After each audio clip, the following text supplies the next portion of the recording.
Shalom teman-teman semuanya, gimana kabarnya hari ini? Semoga semuanya dalam keadaan yang baik ya. Jadi di sini pernah nggak sih ada yang punya teman tapi pernah saling ribut atau mungkin pernah bertengkar atau terlibat konflik lah, atau pernah sakit hati karena teman sendiri. Misalnya kayak dibicarain di belakang, dijauhi, atau merasa tidak dianggap oleh teman kita ini. Masalah pertemanan itu hal yang sangat dekat dalam kehidupan anak SMA seperti kita sekarang.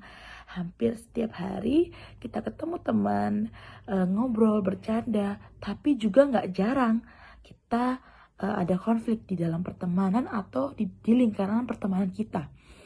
Hari ini kita mau belajar bareng dari firman Tuhan yang akan aku bagikan pada pagi hari ini. Gimana sih seharusnya sikap kita sebagai anak Tuhan dalam pertemanan. Jadi sebelum kita mulai renungan pada pagi hari ini, mari kita bersama-sama siapkan hati, tutup mata, lipat tangan, tundukkan kepala dan berdoa. Tuhan Yesus, terima kasih untuk kesempatan pada hari ini saat kami mau merenungkan firman-Mu. Bukalah hati dan pikiran kami supaya kami bisa mengerti kehendak-Mu. Ajari kami lewat firman-Mu untuk menjadi pribadi yang lebih baik, terutama dalam pertemanan kami sehari-hari. Di dalam nama Tuhan Yesus kami berdoa, haleluya, amin. Jadi teman-teman, renungan pada pagi hari ini saya kutip dari salah satu ayat di Efesus 4 ayat 32 yang berbunyi, tetapi hendaklah kamu ramah seorang terhadap yang lain, penuh kasih mesra dan saling mengampuni sebagai mana Allah di dalam Kristus telah mengampuni kamu. Nah teman-teman, Efesus 4 ayat 32 ini ayatnya singkat tapi kena banget di kehidupan kita sebagai pelajar. Di ayat ini ada 3 sikap penting yang Tuhan mau kita lakukan di dalam pertemanan. Di sini tadi firman-Nya Tuhan bilang, hendaklah kamu ramah seorang terhadap yang lain. Ramah itu bukan cuma soal senyum, tapi juga cara kita ngomong, cara kita bercanda, atau cara kita merespon orang lain. Di sekolah kadang kita suka bercanda, kelewatan, nyeletuk tanpa mikir, atau ngomong dengan nada ketus. Padahal mungkin emang buat kita biasa aja, tapi mungkin bisa jadi buat orang lain jadi luka. Nah, Tuhan mau kita belajar mengontrol sikap, karena lewat sikap kecil itu karakter kita kelihatan. Nah lanjut ayatnya tuh ada juga yang berbunyi penuh kasih dan mesra.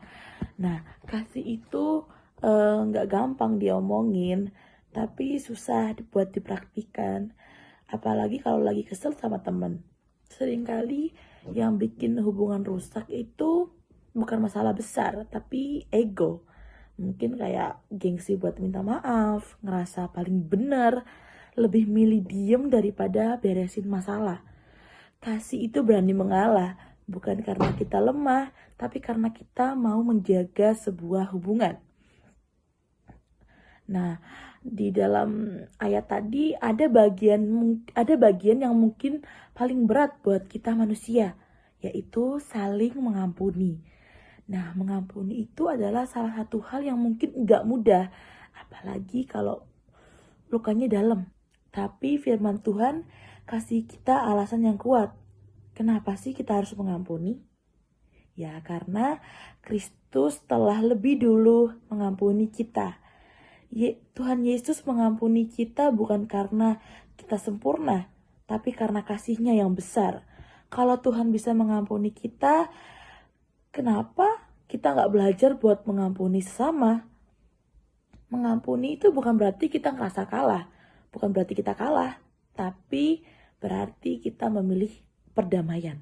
Kita memilih damai sejahtera. Nah, semoga renungan singkat kita pada pagi hari ini bisa menjadi pedoman bagi kita semua. Mari kita tutup dalam doa. Yesus, terima kasih untuk firman-Mu pada hari ini.